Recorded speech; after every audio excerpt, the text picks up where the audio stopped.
नमस्कार साथियों। जब भी मनुष्य पर बुरा समय आता है तो कहीं ना कहीं से ग्रहों की अंतर्दशा या दशा बदलती है। ग्रहों का अनिष्ट ग्रहों का गोचर होता है, मार्केश की दशा अंतर्दशा आती है।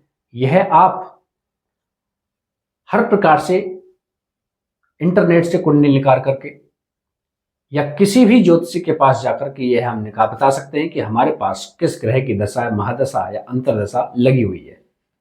कौन सा ग्रह हमारे षष्टम, अष्टम या द्वादश भाव में गोचर कर रहा है, यह बहुत ही अच्छी तरह से देखा जा सकता है। और हम पर जो समस्या लगी हुई है, हमारे पास रोजगार की समस्या हो सकती है, हमारे पास वित्त की समस्या हो सकती है, ऋण की, कर्ज की, व्यापार की समस्या हो सकती है, पारिवारिक कलह की समस्या हो सकती है। क्योंकि हर मनुष्य को अपनी समस्याओं का तो पता होता ही है। अब जो जो हमारी समस्याएं हैं उसको पहचान करके, फिर ग्रहों की दशा और अंतर्दशा को पहचान करके, गोचर की स्थिति को पहचान करके हम उसका इलाज करते हैं। क्योंकि यदि हमें बीमारी के कारण का पता चल जाए तो बीमारी का निवारण करना बहुत ही आसान होता है। और यह बहुत ही अच्छी बात है कि आप दर दर किसी ज्योतिषाचार्य के पास ना भटकें, क्योंकि आज के समय में ज्योतिषियों के द्वारा उपाय करवाना बहुत ही ज्यादा कठिन सा प्रतीत होता है। क्योंकि बहुत ही अधिक मात्रा में वह अपने फीस चार्ज करते हैं और इस बात की भी कोई गारंटी नहीं है कि वह सटीकता से प्रमाणित हों। क्योंकि आजकल बाजार में बहुत अधिक मात्रा में ज्योतिषी घूम रहे हैं। इसलिए खुद अपना ज्ञान अर्जित करके, ज्यादा ज्ञान अर्जित करने की जरूरत नहीं है, क्योंकि इंटरनेट ने बहुत ही ज्योतिषी को बहुत ही ज्यादा आसान बना दिया है। मात्र जन्म तिथि, जन्म समय को डाल करके हम अपनी कुंडली को निकाल लेते हैं और हमको देखना है मात्र हमारे किस ग्रह की दशा और अंतर्दशा चली हुई है। कहीं हमारे पर शनि की 7.5 तो नहीं लगी हुई है, ये तो हम पहचान ही सकते हैं, क्योंकि इसकी अथाह वीडियो मिल जाती है और हर मनुष्य को अपनी राशि का तो पता होता ही है।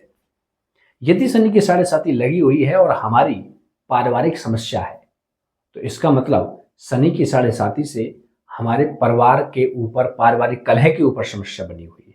तो उसके लिए हम चतुर्थ भाव को देखें और कुंडली में अवश्य ही चतुर्थ भाव पीड़ित होगा। तो आप चतुर्थ भाव का विश्लेषण करके उसका उपाय करें। चतुर्थ भाव में ग्रह नीच हैं तो उसको उच्च करने का प्रयास करें, उसको बल प्रदान करें। यदि चतुर्थ भाव का स्वामी षष्टम, अष्टम और द्वादश भाव में है तो उससे संबंधित चीजों का दान करें। उससे संबंधित चीजों को आप कहीं से, यदि मंगल है तो मंगल की चीजें, लाल वस्तुएं दान करें। हो सके तो अपना रक्त दान करें और जितने भी लाल खाद्य पदार्थ हैं उनको आप बांटें, मंदिर में दान करें। यदि मंगल षष्टम, अष्टम और द्वादश भाव में है, यदि चतुर्थेश मंगल है। इसी प्रकार से नवग्रह की स्थिति को हम देख करके चतुर्थ भाव को अच्छी तरह से पुष्ट कर सकते हैं। चतुर्थ भाव पर यदि पापक ग्रहों की दृष्टियां हैं तो जिन जिन ग्रहों की दृष्टियां हैं उन ग्रहों से संबंधित चीजों का दान करके उनको शांत करने की प्रयास करें। और यदि शनि की 7.5 लगी हुई है तो शनि का उपाय करें। देखते देखते उपाय करते हुए मात्र 15 या 16 दिन में आपको रिजल्ट 100% प्राप्त होगा। तो कुंडली को देख करके उपाय करना बहुत आसान होता है। सटीक उपाय हमारे जीवन को सहज और सरल बना सकता है। ज्योतिष सिर्फ भविष्यवाणियां ही नहीं करता, ज्योतिष का पहला काम है जातक के जीवन को एक प्रकार से सरल और सहज बनाना, आसान बनाना। क्योंकि उसे पता होता है, क्योंकि जो ज्योतिष होता है वह एक प्रकार से ब्रह्मा की वाणी होती है।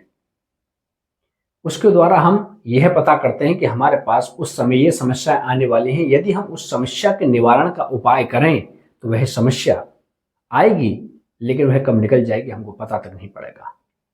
इसलिए ज्योतिष हर मनुष्य को आना चाहिए, ये हमारा अधिकार है, क्योंकि ये हमारे ऋषि मुनियों की दी हुई धरोहर है। इसका हमें उपयोग करना चाहिए। नमस्कार।